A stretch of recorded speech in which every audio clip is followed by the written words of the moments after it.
Indonesia.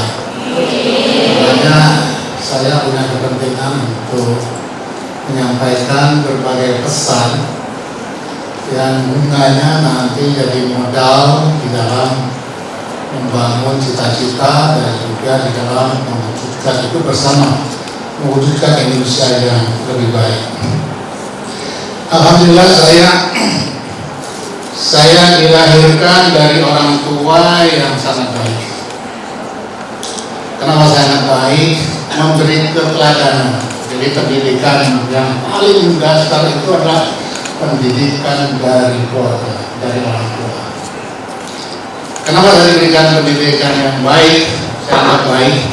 Kan diajarkan dengan contoh. Misal, saya tiap saat itu hari Jumat masih kecil selalu diajak sholat Jumat. Sholat Jumat itu saya dikasih uang untuk ditabung. Katanya nanti di masjid ada kalau kotak amal ya, amal masukkan, itu adalah tabungan kita, itulah uang kita yang sesungguhnya, itulah yang akan kita panen nanti ya, nanti akan kita panen. Jadi rutinitas itu diajarkan dan itu terbawa terus untuk selalu berbagi. Keteladanan orang tua itu sangat penting ya, di samping faktor lingkungan, masyarakat sebagainya, tapi yang paling utama adalah contoh yang diberikan oleh para orang tua. Nah, kedua, misal untuk kehidupan bermasyarakat, kalau ada yang meninggal, bapak itu selalu bilang ke saya, ikut ngantar ke kuburan. Kenapa? Nanti kalau kamu meninggal, nggak ada yang ngantar kamu kalau kamu nggak ngantar ke kuburan. Logik kan? Jadi kalau kita nggak mau ngantar, bisa saja karena kita meninggal, nggak ada yang ngantar kita ke kuburan. Dia jalan sendiri kita ke kuburan. Bisa jalan sendiri ke kuburan? Nggak bisa. Nah itu contoh bagaimana kita membangun hubungan kemasyarakatan. Saudara-saudaranya itu banyak ya, kehilangan suami. Orang zaman dulu kalau kehilangan suami, kehilangan penghasilan. Karena rata-rata zaman dulu ibu-ibu itu bergantung hidupnya sama suami. Begitu suami meninggal, istri nggak punya penghasilan. Nah, kepedulian itu ditunjukkan oleh bapak saya terhadap orang-orang yang berkekurangan. Dan itu terus terbawa dengan karakter yang saya bawa sampai saat ini. Saya alhamdulillah sejak mulai kerja pegawai negeri dulu, saya dapat beras, kebetulan bibi saya itu meninggal anaknya kecil-kecil, udah 7, sampai yang bayi baru lahir, kehilangan orang tua. Beras yang saya dapatkan per bulan 15 kilo itu saya antarkan ke rumah bibi saya. Itu tiap bulan nggak ada. Jadi sudah berbagi sosial itu terlihat. Itu yang membentuk karakter kita untuk empati kepada persoalan-persoalan yang ada di masyarakat. Dan seterusnya perjalanan saya itu sehingga melahirkan kampus ini. Bagaimana perjalanan yang panjang itu, saya selalu aktif dalam kegiatan sosial dan itu dampaknya luar biasa, baik untuk kehidupan pribadi, kehidupan keluarga, kehidupan bersahabat. Sampai saat ini ya saya tidak bermaksud untuk menyampaikan kebaikan, tidak, ini hanya untuk memberikan contoh ya. Sekali lagi saya mohon ampun kepada Allah, bukan saya mau menebarkan perbuatan baik, tidak ya. Ini supaya kita disclaimer dulu, jangan nanti saya dinilai orang yang sombong, orang yang selalu menyampaikan perbuatan-perbuatan baik untuk berbangga hati. Tidak, ini hanya untuk contoh bagi adik-adik semua, anakku sekalian semua, bahwa berbakti itu akan memberikan kebahagiaan. Dan itu Allah memberikan rezeki kita tuh yang tidak terduga-duga dan terus banyak kita bersedekah, semakin banyak rezeki yang datang kepada kita. Nanti ada ayatnya. Semakin banyak. Jadi saya sudah mulai kerja, sudah disisikan untuk adik-adik saya. Waktu itu kehidupan keluarga sudah mulai susah, saya bagikan sebagian untuk adik-adik untuk sekolah. Dan sampai saat ini teman-teman saya yang kurang beruntung, yang ada di Lampung, saya pernah di Lampung, ada beberapa guru yang kurang beruntung. Tiap bulan saya kasihkan, ya ada berasnya, ada minyaknya, ada telurnya, ada gulanya, sembako lah. Ada sekian puluh kita bagikan. Ada yang kerja. Dan teman-teman saya di Palembang yang juga dulu kurang beruntung, sekarang kurang beruntung ya. Nasibnya itu sangat susah, yang kita berbagi. Nah itu kan terbentuknya apa? Sejak dari dulu. Kalau tidak dibiasakan dan tidak dilatih, nggak akan mungkin itu bisa. Mengeluarkan uang itu rasanya berat sekali. Padahal kalau kita sudah terbiasa, mengeluarkan uang itu nggak ada artinya. Dapat uang bagi nggak. Kan di antara rezeki itu ada rezeki orang lain. Ya. Di antara rezeki yang kita dapat itu ada haknya orang lain yang harus kita bagikan. Dan Allah menjanjikan akan diganti kalau Allah berkehendak. Kenapa? Ada orang yang berbuat baik itu karena untuk dapat nama. Ada orang berbuat baik itu hanya untuk dilihat orang. Ada orang berbuat baik itu untuk dapat pujian. Enggak. Saya baru sampaikan di sini karena saya lihat ini kita terkait dengan kepedulian sosial. Kalau tidak di ruangan saya tidak pernah cerita. Silakan aja kepada yang ada depan, saya tidak pernah bercerita bahwa saya berbagi dengan teman-teman saya kurang beruntung dan tidak ada, pernah. Ini untuk memberikan contoh, bahwa Allah itu akan membalas berlipat ganda setiap kebaikan yang kita berikan. Nah ini yang ingin saya sampaikan. Di mana referensinya? Keteladanan orang tua itu, ya saya disuruh ikut pengajian dari kecil. Saya mimpin pengajian dengan Kiai Sukri buat pengajian Al-Muntazam, bicara tentang tauhid. Saya ikut pengajian di luar, saya mimpin yayasan, saya ikut ormas, berbagai kegiatan sosial saya. Saya ketua musola pernah, ketua masjid di kampung pernah, pengurus di Masjid Agung iya. Jadi itulah kehidupan kita bersosial, bermasyarakat. Sehingga Allah itu memberikan catatan yang baik. Setiap uang yang kita keluarkan langsung diganti terus. Termasuk kampus kita, berikan beasiswa, baik beasiswa yayasan maupun beasiswa dari sebagian subsidi dari yayasan, dari pemerintah, ada juga yang parsial, berbagai macam beasiswa. Tapi yang bagi yang mampu ya bayar, saling kontribusi. Yang mampu ya bantu yang mampu. Dan diharapkan kita semua itu harus jadi orang yang mampu. Memberi itu lebih baik daripada kita meminta. Jangan biasakan kita meminta. Selalulah biasakan kita memberi. Sesusah apapun sebaiknya kita memberi. Karena dengan memberi itu kita tuh dianggap sebagai orang kaya. Kalau kita meminta, kita sudah menjadi orang miskin. Jadi tanamkan di mindset kita, di otak kita, kalau kita meminta, kita orang miskin. Kalau kita memberi, sesusah apapun kita orang kaya. Jadi biasakan apapun. Ini saya ingin menyampaikan ya. Jadi saya ini selalu ngacu kepada referensinya, nggak ada lain dari Al-Quran dan Al-Hadis Sunnah. Al-Quran itu kata-kata Allah yang sampaikan melalui kitab suci, itu yang jadi panduan kita di dalam hidup kita, yang jadi referensi perjalanan kita. Bagi yang non-Muslim silahkan, nggak ada masalah. Pasti ada kitabnya juga, pasti ada referensinya juga, pasti ada tuntunan. Karena saya sebagai Muslim, saya harus percaya dengan kitab yang saya yakini kebenaran. Nah, ini saya sampaikan bahwa kita itu dilahirkan sebagai khalifah. Potensi untuk menjadi khalifah belum tentu jadi Kebanyakan orang bilang kita dilahirkan sebagai halifannya Allah. Enggak, belum tentu. Kalau kita rusak, halifannya Allah itu membuat kebaikan. Kalau ada hutan dijaga, kalau ada lingkungannya dipelihara, dia berkepedulian sosial, itu hal Allah. Tapi kalau dia merusak lingkungan, membabat hutan, ya, tidak berpihak kepada orang banyak, orang yang susah, dia bukan halifa Allah. Jadi jangan salah, ya, pengertian bahwa yang dimaksud khalifah di sini adalah potensi untuk menjadi khalifah, untuk menjadi pemimpin. Yang sekecil-kecilnya kita pemimpin di rumah tangga.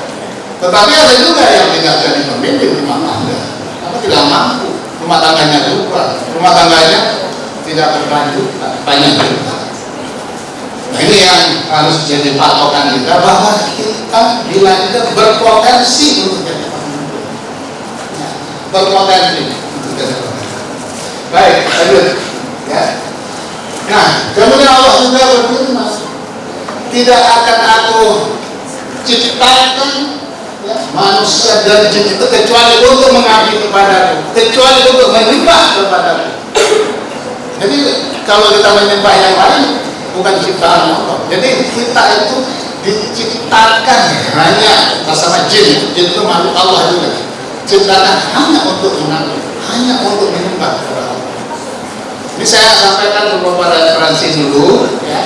Tapi beberapa ayat seperti saya contohkan dalam perjalanan saya yang menginspirasi kita dari keteladanan yang diberikan orang tua, dari kitab suci yang saya yakini. Ya. Baik, lanjut ya. Nah, lalu tadi kan dilahirkan, kemudian untuk mengabdi, nah untuk memberikan arah maka diutuslah rasulnya, berurutan mulai Nabi Adam sampai Nabi yang terakhir Muhammad SAW. Nabi yang terakhir, utusan Allah. Untuk apa? Mengajarkan kebaikan, mengajarkan kebenaran, untuk memberikan contoh keteladanan dan sebagainya. Jadi ada runtutannya, ya. Dilahirkan sebagai khalifah, tidak ada lain adalah untuk mengabdi kepada, kemudian dikasihkan orang yang istimewa, manusia yang istimewa, yaitu Rasulullah SAW, Nabi yang terakhir, untuk memberikan contoh keteladanan. Ya. Nabi itu memberikan keteladanan. Nah, inilah yang diberikan Allah kepada kita. Ya. Jadi referensinya kembalikan saja kepada Al-Quran dan Al-Hadis. Berikutnya, ya. Apa yang kata Nabi? Kan diutus tadi kan? Diutus untuk mengajarkan kepada kita supaya kamu tidak sesat, katanya. Pegang saja dua perkara: percaya dengan satu Al-Quran dan ikuti sunnah. Itu aja kata Nabi. Gak usah ikut yang macam-macam, katanya jin, katanya apa, katanya dukun, enggak. Percayalah kepada dua perkara saja, kata Nabi. Dan itu diutus Allah kan, Nabi ya, untuk berikan contoh. Pada Nabi berkata, kalau kamu gak mau sesat, ikuti dua perkara. Ya, pertama Al-Quran, yang kedua Al-Hadis. Baik, panduan kita di dalam menjalani kehidupan. Berikutnya, ya, nah ini saya ngambil beberapa firman tentang kepedulian sosial, firman dan sunnah, ya, tentang kepedulian sosial yang menjadi tema kita pada hari ini. Ya, kita menjadi seorang pemimpin berpotensi, kita juga harus berkepedulian sosial, ya, dan sebagainya. Nah ini saya dapat kutip ya. Pertama, hidup ini sebenarnya hanya senda gurau. Di dunia ini hanya senda gurau aja, bermain-main. Tetapi hidup yang sebenarnya nanti di akhirat, nanti di dunia sana. Jadi kita ini bermain aja. Kalau mainnya nggak benar ya, nanti di sananya dibalasnya nggak benar juga. Jadi kalau hidup kita benar, insya Allah nanti dibalasnya benar. Ya, jadi kehidupan kita ini hanya senda gurau aja, permainan. Makanya ada orang bilang, teman saya Cina ya, saya bilang harta itu, nyawa itu titipan, harta itu permainan. Di Cina yang ngomong. Jadi nyawa itu biasa ada kutipan. Kalau sudah nggak dikit-dikit lagi hilang. Harta itu adalah permainan. Ini nggak jauh dari ini. Jadi kita tuh bermain-main. Tapi Allah kasihkan putusan Nabi Muhammad SAW, berikan contoh keteladanan bagaimana kita di dalam berkehidupan, berkepedulian sosial. Nah, ini Nabi nyampaikan. Jadi saya kutip beberapa sunnahnya, beberapa firman Allah ya. Nabi berkata ya, khairun nas anfa'uhum, sebaik-baiknya umatku, kata Nabi, yang memberikan manfaat untuk orang lain. Kalau dia sholat siang malam nggak peduli tetangganya, kalau dia siang malam dia juga peduli tetangga yang susah, yang ini, dia bukan orang yang bermanfaat. Dia bukan orang yang sebaik-baiknya bermanfaat. Jadi orang yang lengkap itu dia melaksanakan kewajibannya sebagai umatnya Muhammad ya. Ada perintah sholat, ada perintah berzakat, ada perintah untuk haji dan sebagainya, dan dia juga memberikan manfaat untuk orang lain. Saya kalau nggak bermanfaat orang lain ya happy aja, duit banyak happy jalan-jalan terus keluar negeri kemana-mana di dunia. Hasilnya apa? Permainan aja, dan dapat apa? Tapi saya curahkan hidup saya untuk apa? Pendidikan, untuk sosial. Ini yang saya kerjakan. Saya cari uang banyak-banyak. Kata orang, uang gak bakal mati. Iya. Kalau caranya salah, bisa gua mati. Ya sudah tongkang. Kalau rezeki saudara tongkang, bawa mati uangnya. Ya, banyak rezeki saudara tongkang, berbuat kebaikan, dibuat mati uangnya. Nah ini makanya dan dari sekalian, anak sekalian, berpikirlah selalu memberikan manfaat untuk orang lain. Kalau orang bertanya, kita tahu, bisa kasih tahu. Kalau orang sesat, nanya jalan, bisa kasih tahu. Kalau orang yang susah, kita ada sedikit, kasihlah sedekah. Kalau orang sedekah tak punya, kasihlah nasihat. Itu manfaat. Ya, manfaat itu ya tidak harus orang lain. Kita jangan ada batu di tengah jalan kita ambil manfaat.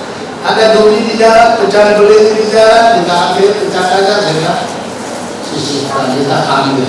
Kita sudah menjadi orang yang bermanfaat. Senyum saja itu saudara. Senyum yang ikhlas. Ada orang senyum yang sinis. Ada kan? Ada nggak senyum sinis? Ada. Senyumnya juga harus ikhlas. Kelihatan senyum yang ikhlas itu, ya. Kalau sinis kan lain. Nah, ininya agak miring kalau senyum. Iya kan? Agak miring ini. Beda kalau senyum yang ikhlas, dia lempeng dia. Ya. Banyak itu ibu-ibu yang sering senyum tapi nggak ikhlas itu. Banyak ibu-ibu yang di sana orang sini nggak. Ibu-ibu sini baik-baik. Ya, ini contoh banyak yang bisa kita lakukan sehingga kita menjadi orang yang bermanfaat, melihara tumbuhan, ya, menjaga lingkungan, menjaga kebersihan lingkungan. Itu juga bermanfaat. Tidak harus orang kaya banget, orang enggak. Dengan menjaga lingkungan kita bersih saja itu sudah menjadi orang yang bermanfaat. Jadi jangan merasa susah menjadi orang bermanfaat. Banyak cara menjadi orang bermanfaat. Banyak cara. Baik, lanjut ya. Nah, jadi awal juga nyampaikan. Jadi kita tuh diberi rezeki, infakkan. Ada aturan minimal 2,5%. Lebih alhamdulillah. Banyak-banyak alhamdulillah. Kalau saya nggak hitung, pokoknya udah yang jelas kasih aja. Harus yakin lebih dari 2,5%, mau 10%, mau 5%, ya kan ya, nggak apa-apa. Mau usah dihitung, nggak usah diingat. Kebaikan itu nggak usah diingat. Ya kalau kita salah dengan orang itu yang harus kita ingat. Kita salah, kita segera minta maaf. Kita harus ingat dengan kesalahan kita. Tapi kalau kita berbuat baik, nggak usah ingat berbuat baik kita. Biarlah Allah yang ingat. Biarlah Allah yang ingatkan kita nanti di akhirat, bukan di dunia. Usah di dunia nggak usah diingat-ingat. Kita kalau bantu orang-orang yang susah, nggak usah diingat-ingat. Katanya kalau kanan beri, kanan kiri jangan tahu. Nah, itu kira. Makanya saya tadi disclaimer dulu. Saya menyampaikan ini bukan untuk berbangga-bangga, tidak, memberikan contoh. Kalau nggak dikasih contoh nanti Pak Adi bisa ngomong aja. Kan repot kan? Ini berikan contoh. Nah, ini berikutnya. Allah tidak janji kalau dia berkehendak. Hendaknya karena apa? Karena keikhlasan. Setiap biji kebaikan, setiap bulir kebaikan itu akan dibalas dengan 7 kebaikan. Setiap ranting kebaikan 7 itu akan ditambah lagi 100 kali kebaikan. Jadi dalam 1 kali kita berbuat kebaikan, ikhlas, ya, ikhlas, tidak dijadikan kebanggaan, tidak jadikan cerita, tidak nyakitin orang yang dibeli. Kadang-kadang orang pinjemin deh, nyakitin yang diterima juga. Sudah ngasih ngapain lagi? Ya, ngapain? Nggak ada gunanya kan? Ngasih masih aja, masa ngapain? Banyak juga yang ngasih tapi ngapain? Jangan kasihan dari kita sudah. Silakan Allah kita lakukan. Dibalasnya berapa? 700. Maka saya merasakan benar hidup saya itu, merasakan benar. Tidak pernah saya itu jadi miskin dengan banyak saudara. Tidak pernah jadi miskin. Semakin banyak rezekinya semakin berlimpah. Ini fakta. Saya rasakan dalam perjalanan hidup saya semakin berlimpah. Nah ini yang harus diyakini. Mulailah besok ada duit sedikit, ya sekolah. Ya. Mau saudara bawa kemana? Ya ikhlas, ya kita yakin sesuai dengan persyaratan. Jangan orang jual anak pinggir jalan itu nggak usah. Itu anaknya jadi korban, ya. Anak-anak itu nyewa kadang-kadang, tapi itu nggak dikasih. Ya. Jadi mulai hari ini camkanlah di dalam diri kita itu untuk setiap hari menyisihkan. Hari ini dapat belanja dari orang tua, masih dari orang tua ya, udah 20.000, ya 1.000 bagikan, 2.000 kasihkan, 2.000 kan 10%, 1.000 5%, nah persyaratannya cuma 2,5%, ya kan? Nah, jadi nggak berat sebenarnya. Tapi kalau kita nggak dilatih, nggak ada hati. Bukan nggak ada hati, memang kemampuan kita segitu. Orang yang mampu ya bayarnya banyak, orang yang biasa-biasa ya sedekahnya sedikit. Tapi nilainya.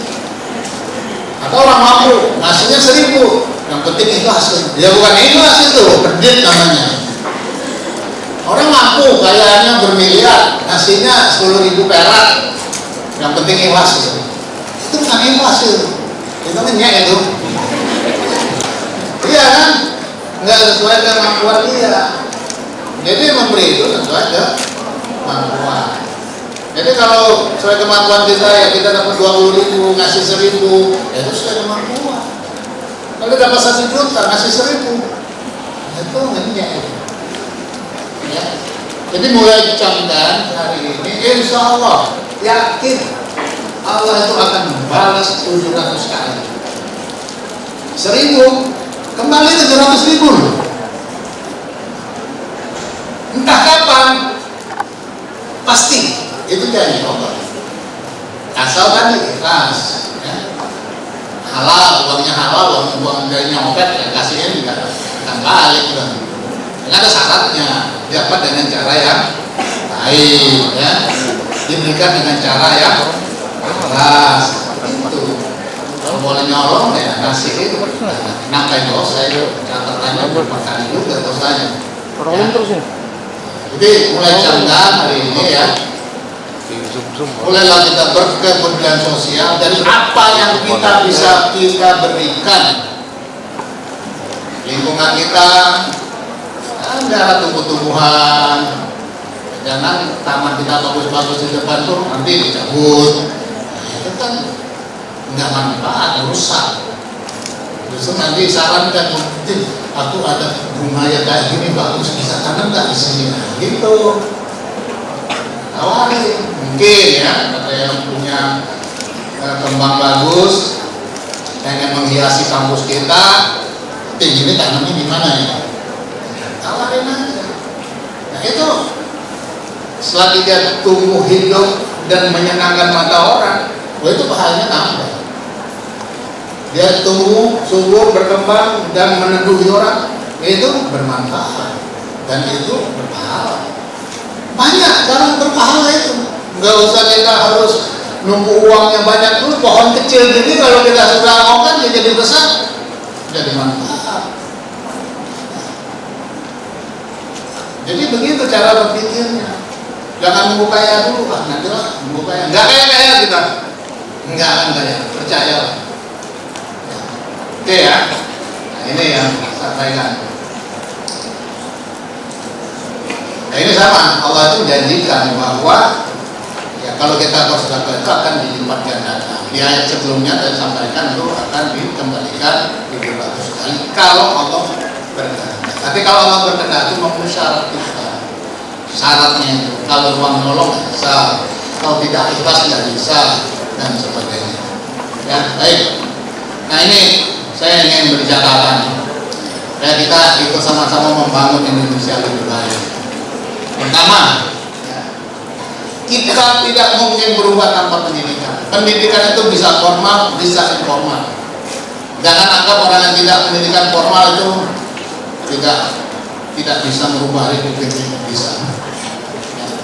Jadi berpendidikan itu bisa dari formal, bisa informal. Pendidikan informal penting. Di sana kita dapat experience banyak sekali. Pendidikan formal penting, dia dapat knowledge yang banyak. Gabungan antara knowledge dengan experience itu adalah sesuatu yang sangat memberikan kontribusi yang besar, ya.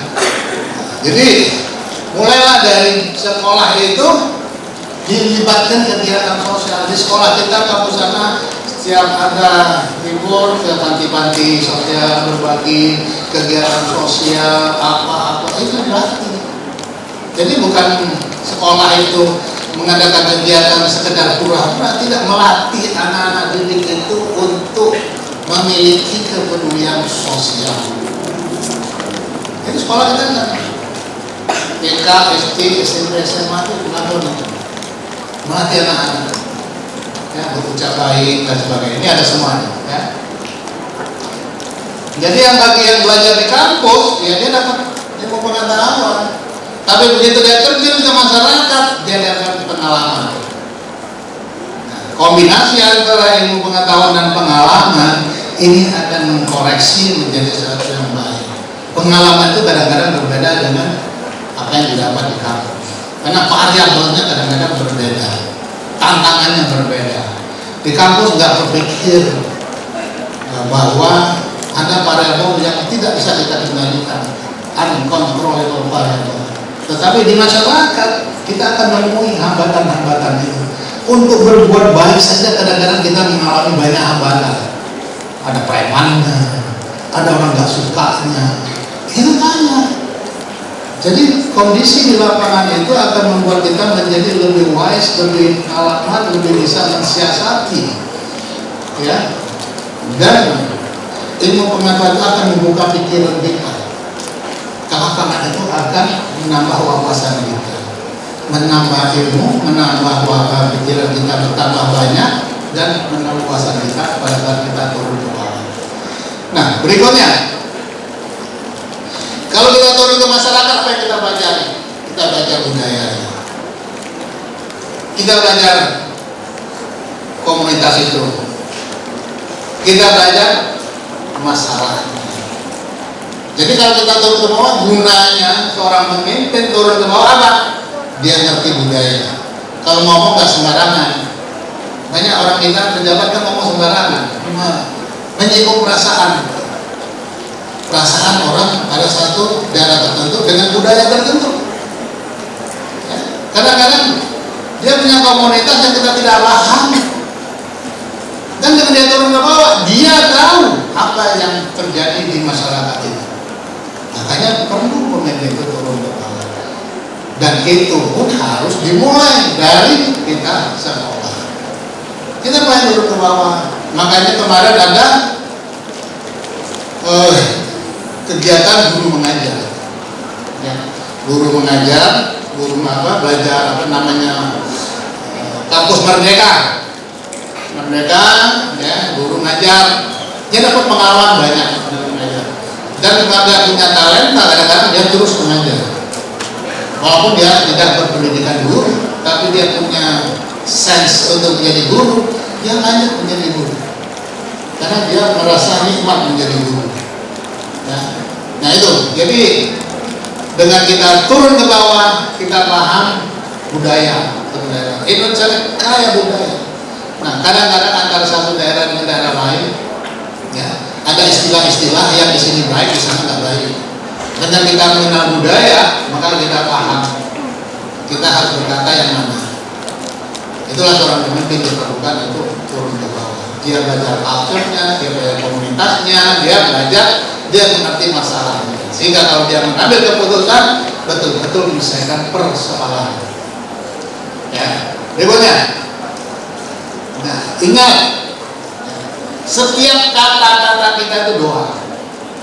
Makanya hati-hati ibunya yang suka ngomongin anaknya apa, macam-macam jelek. Itu doa ibunya ke anaknya.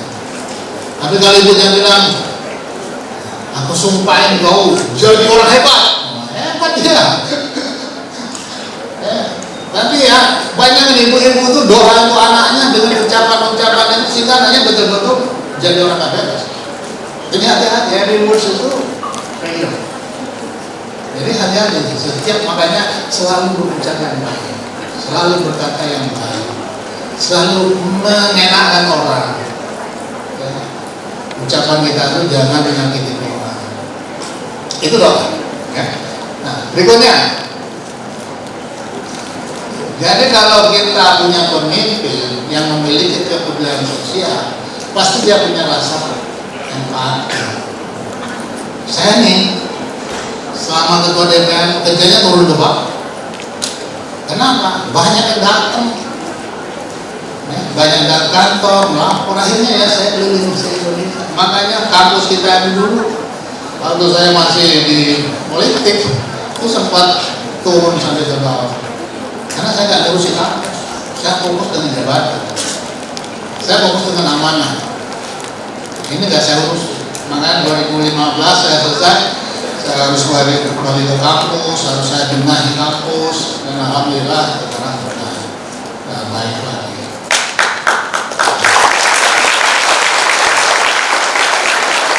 Ada orang yang setelah menjabat nggak mau dia ngapain, happy-happy aja. Mana ada mantan ketua DPR yang seperti saya jadi guru, ngajar, kerja sosial, bantu orang, bersana, kemari, waktu habis untuk gini-gini. Saya sengaja terbang kemarin hanya untuk hari ini.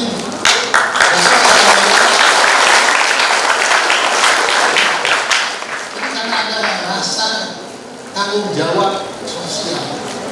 Bahwa ini anak-anakku sekalian yang akan jadi pemimpin Republik ini nanti. Kalau nggak diisi yang baik-baik, saya ada isinya. Maka saya datang saja hanya saya bikin ini sebentar aja dari pagi tadi saya bikin, saya coba bikin supaya paling tidak ada yang dibaca gitu. Kalau nanti di kopi silakan aja nggak apa-apa. Ada yang dibaca, ada yang dilihat. Kalau ngomong-ngomong kan susah nangkepnya. Maka saya buatkan, saya tuliskan. Ya, saya tuliskan apa adanya, apa yang saya rasakan. Ya. Jadi saya selalu turun ke bawah, jadi saya tahu persoalan masyarakat kita. Saya tahu dari Papua sampai Aceh, saya tahu masyarakat. Makanya saya sering diajak diskusi. Saya sering diajak oleh pemerintahan, tapi saya nggak mau jabat lagi. Saya nggak mau jabat lagi karena saya sudah merasa cukup. Saya akan di masyarakat saja, tapi kalau perlu masukan saya tetap berikutnya, kita ingat, kita ini hidup di dalam rumah yang sama. Kalau ada yang bocorin, ya kita harus marah.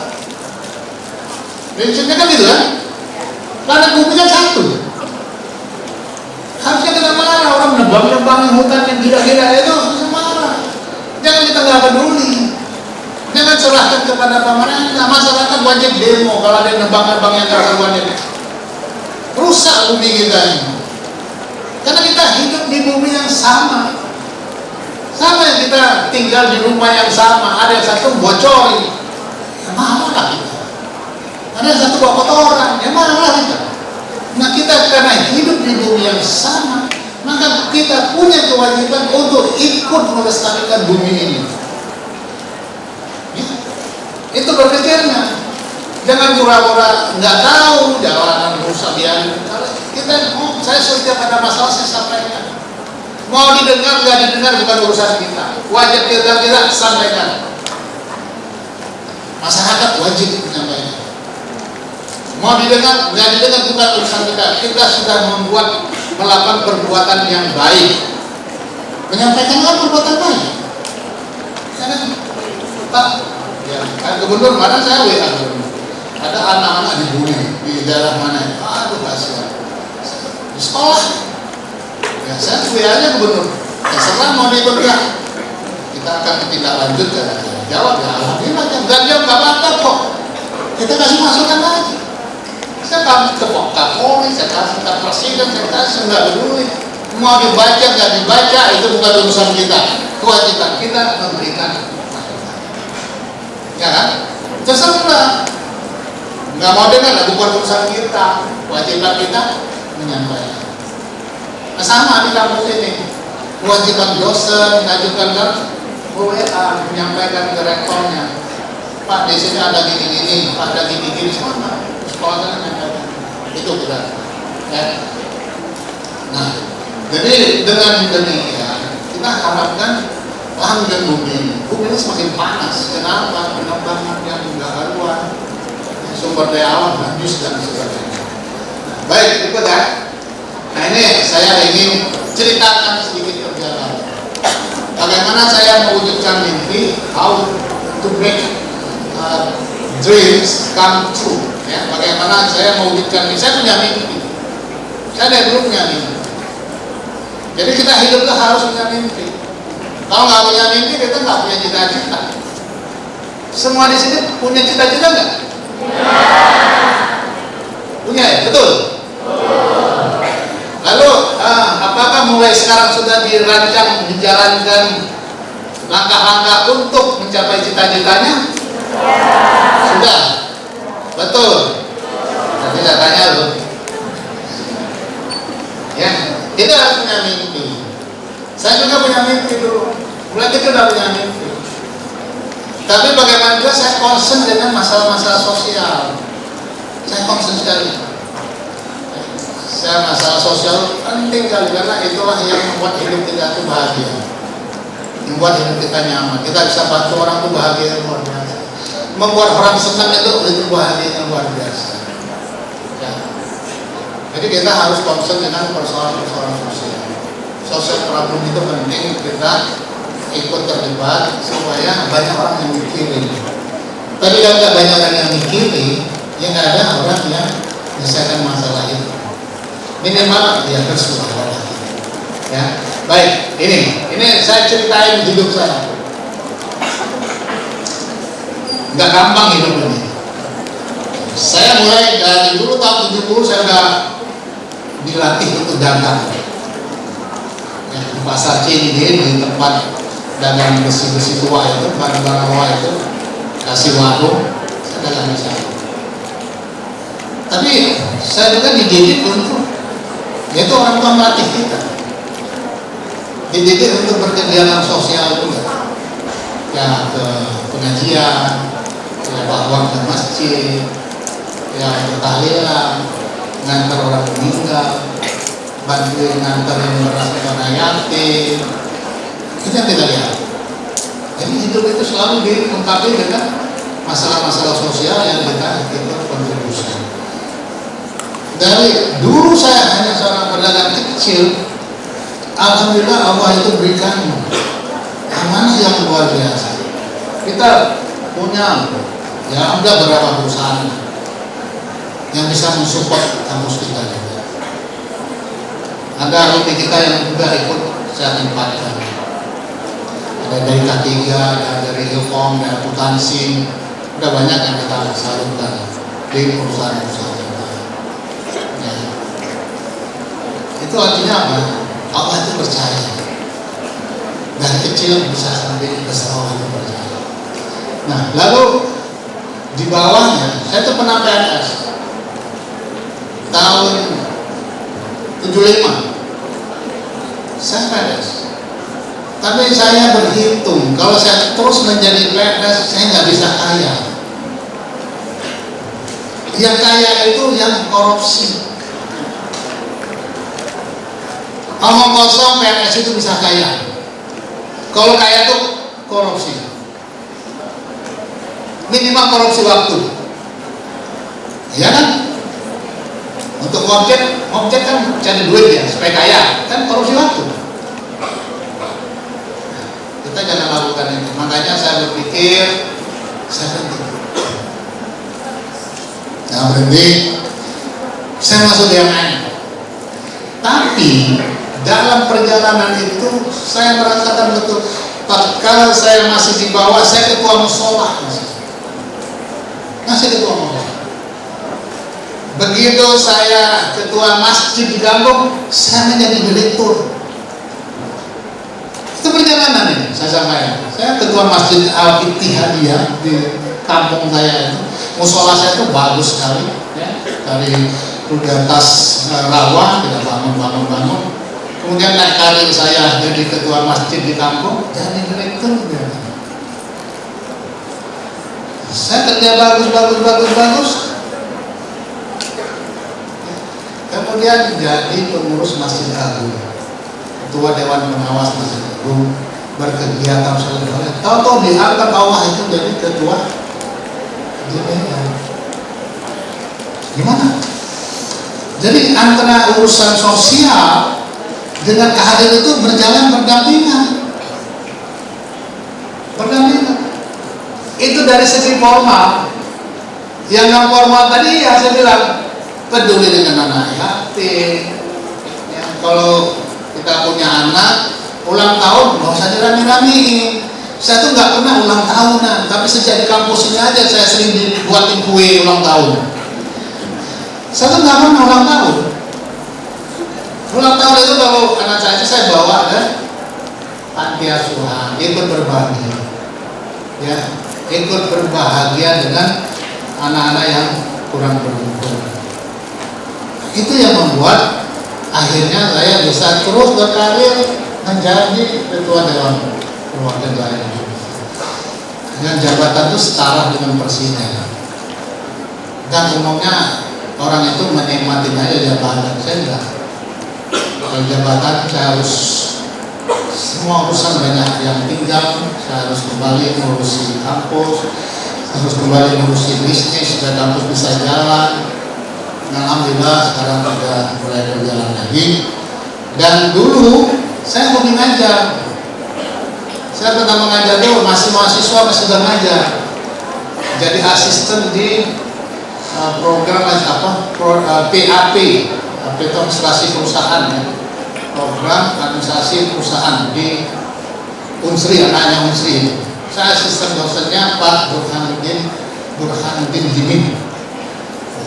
Asisten. Begitu saya lulus saya jadi dosen. Saya nggak lihat uangnya. Saya cuma pengen ngajar, memberikan kontribusi ilmu. Karena saya sebagai praktisi ngajar vokasi, memberikan praktek. Bagaimana praktek pembukuannya, bagaimana bentuk vouchernya, bagaimana bentuk biliar birunya, bagaimana bentuk rekening korannya, bagaimana kita mencatat, memindahkan ini dan sebagainya. Itu saja. Banyak mahasiswa itu nggak tahu rekening koran apa. Kan dia kuliahnya belajar. Nggak ngerti itu bagaimana bentuk cek, nggak ngerti itu barang surat-surat berharga. Itu kita berikan prakteknya. Dan alhamdulillah itu yang membuat Allah itu nambah kasih sayangnya, diberikan amanah yang terus menerus. Akhirnya saya bisa membangun kampus ini tahun 99, 27 tahun yang lalu kampus ini berdiri, dan sampai saat ini alhamdulillah kita sudah punya lengkap ya. Nah ini yang perjalanannya saya ceritakan. Nah ini perjalanan saya membangun kampus kita ya. Tahun 98 itu waktu krisis saya bentuk yayasan, namanya Yayasan Hidup Korban Mandiri. Saya berpikir waktu itu multidimensi krisis, ya persoalannya ada sumber daya manusianya yang sudah nggak benar, moralitasnya rendah, karakter nggak bagus, mikir diri sendiri, koruptor dan sebagainya. Maka saya pikir harus bangun sekolah. Ya di situ saya bangun ya, yayasan, dua sekolah tinggi, dua SMA dan seterusnya sampai dengan sekarang ini. Itu berjalan. Ya, kita punya SD, TK, SD, SMP, SMA dan universitas. Kita juga punya pondok pesantren. Itu. Jadi dari mimpi ya, seorang ya yang tadinya nggak punya apa-apa, hanya punya cita-cita, ya kerja keras, selalu memberi, jangan berpikir untuk meminta, lalu memberi, jangan berpikir untuk meminta, dan Allah itu akan semakin percaya. Makin banyak kita memberi, semakin percaya Allah itu kepada kita. Semakin banyak kita meminta, semakin Allah percaya sama kita. Jadi jangan biasakan tangan kita selalu tangan kita di atas. Ya, saya sampaikan. Nah, ini yang kampus kita yang sekarang ini kita sudah pada terakhir ini tahun 2025 kita sudah punya 7 fakultas, ada 23 prodi. Ini yang kita sekarang ini ya. Alhamdulillah saya bilang kalau kampus ini tidak memberikan manfaat, lebih baik saya tutup kampus kita ini. Karena saya tidak mencari uang dari kampus kita. Semua saya kontribusikan untuk kampus kita. Jadi jangan sampai kita menghasilkan para pengangguran. Itu yang saya harus wanti-wanti. Jangan menghasilkan para pengangguran. Makanya kewajiban saya memberikan kesempatan kerja, mengisi kompetensinya, ya, bagaimana nanti pada telah tamat memiliki sesuatu yang bisa diandalkan untuk jualan. Paling tidak jadi pengusaha, ya, entrepreneur. Kenapa? Jangan kita berpikir hanya bekerja. Ruangan kerja itu sempit sekali. Ruangan kita untuk membuka kesempatan kerja itu luas sekali. Makanya saya harapkan semuanya di sini nanti jadi pengusaha. Setelah pengusaha nanti terjun ke dunia politik, ada yang jadi menteri, ada yang jadi presiden. Ya kan begitu? Punya cita-cita presiden nggak? Ya sesuai tingkatan. Belum. Saya nanti mau jadi ini dulu. Ada levelnya. Ya cita-cita itu bertahap. Ya jangan langsung lompat jauh. Enggak sampai nanti sesuai dengan posisi kita sekarang. Kita mampunya lompat 3 meter, mau lompat 5 meter ya masih bisa kita usaha. Tapi 3 meter mau lompat 100 meter, ya nggak sampai ya lah. Kita tahapan cita-cita. Ya, tamat, saya mau jadi ini. Tuliskan cita-cita. Kemudian di situ ada tantangan, di situ ada peluang, ya kan? Tantangannya apa? Oh banyak yang mau dari situ kan? Peluangnya masih ada peluang. Dan sekian tahun depan ada kesempatan. Lalu baca diri kita. Saya ini sekarang ini punya apa ya? Untuk ke situ. Apa kekuatan saya? Oh itu di situ perlu bahasa Inggris. Saya harus bisa bahasa Inggris. Kan begitu kan? Mulai belajar bahasa Inggris.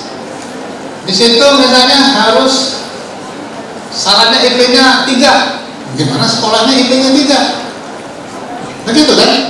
Cara kita membangun ini kan begitu. Apa yang dibutuhkan di situ kita siapkan dari sekarang. Kalau kita mimpi menjadi pengusaha, mulai dari sekarang kita siapkan berpikir untuk menjadi pengusaha. Bagaimana melatih kita membaca peluang bisnis.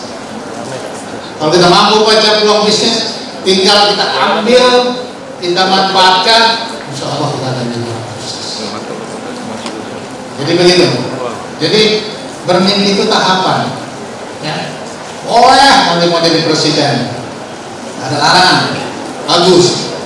Tapi setelah nanti terjun ke politik, sudah jabatan levelnya level menteri, nah itu boleh cita-cita presiden. Boleh, tidak ada salah. Tapi sekarang langkah-langkah itu harus disiapkan untuk mimpi setelah tamat kuliah. Ya gitu. Nah berikutnya ini filosofi saya itu hidup itu harus berbagi kebahagiaan. Berbagi kebahagiaan. Dan ada surat Al-Baqarah ayat 19. Jadi kita harus berbagi kebahagiaan. Bahagia jangan sendiri. Kalau kita banyak rezeki, ajak tetangga makan-makan.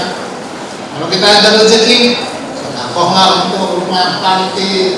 Ada rezeki yang berbagilah kebahagiaan. Jadi share happiness. Bagaimana kita berbagi kebahagiaan kepada orang lain. Nah inilah yang harusnya kita siapkan, kita lakukan. Mudah-mudahan ya apa yang saya sampaikan ini bisa menginspirasi. Tapi mulai dari sekarang. Start now. Mulai sekarang. Ya, jangan nunggu hari esok. Jadi niat-niat itu siap, harus mulai dari sekarang. Bismillah sekarang mulai. Apa yang bisa sekarang? Ya sedekah dulu. Paling gampang kan sedekah. Ada kan dari orang tua dapat 100.000, ya kasihlah 2.500. Nah mudah kan? 2.500 itu mudah kan? Kasih siapa aja yang memang perlu. Gampang. Sesuatu yang gampang dikerjakan. Apalagi senyum.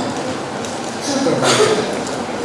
Apalagi ya udah daerah lingkungan kita, jaga kebersihan lingkungan kita, itu semuanya berikan manfaat. Jadi mulai dari sekarang itu selalu berpikir positif. Berpikirnya terus berkembang, tumbuh. Hari ini harus lebih baik dari hari esok, harus lebih baik dari itu filosofinya begitu. Dan itu diancam oleh Allah itu di dalam surat Al-Asr. Kalau sama saja kita dengan hari kemarin, itu kita merugi. Kalau hari ini lebih buruk dari kemarin, kita tuh orang yang zalim. Jadi harus lebih baik. Dan itu filosofinya manajemen itu atau ISU. Ya, jadi filosofinya itu ke depan itu harus lebih baik. Nah, saya kira demikian ya. Terima kasih.